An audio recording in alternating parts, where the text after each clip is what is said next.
Hi, this is Robin Frank. You might remember me from my midterm presentation, but probably not.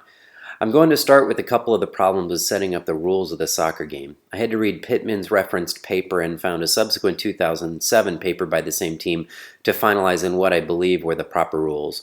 Both of those took considerable time. One, could a player stand in their own goal to defend? What would happen if they stole the ball while inside the game? I initially modeled a scenario where if they stole the ball in their goal, they would lose, but later adjusted to allow them to steal the ball while in the goal and only score if they moved into the goal with the possession of the ball. It's what the paper said, but it was confusing to me. Who gets the ball first? Was it a random start, or did player one always start with the ball? This was resolved quite early because on random generation of the game, 60% of the time a player who had the ball first would win. This would have impacted the Q learning, so moving to a random ball possession evened out the results. Outside of that, everything was good.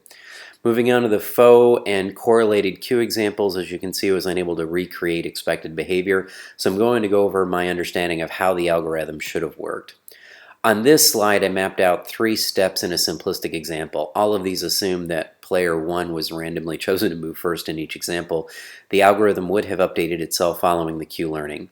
Over time, it should have picked up the max values when it had the ball and the min values when it didn't have the ball, achieving the min-max faux Q learning, and stick when you are face-to-face with your opponent without the ball.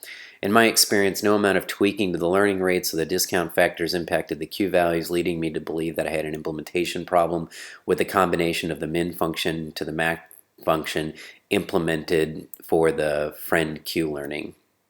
On this slide, you can see my implementation of the Q function. This closely matched the anticipated results, and given that I was only dealing with the max function, it was simpler to implement by looking for the shortest game and adjusting the learning and discount factors to match the study. Finally, I spent the least amount of time on the Q learning. It never converged due to the randomness of who moves first. If the agent had the ball, it should naturally move east or west unless somebody was in front of them, but once they lost the ball, it would overwrite the reward. The implementation of the min-max function keeps track of those maximum rewards over a long period of time and drives convergence. Thank you.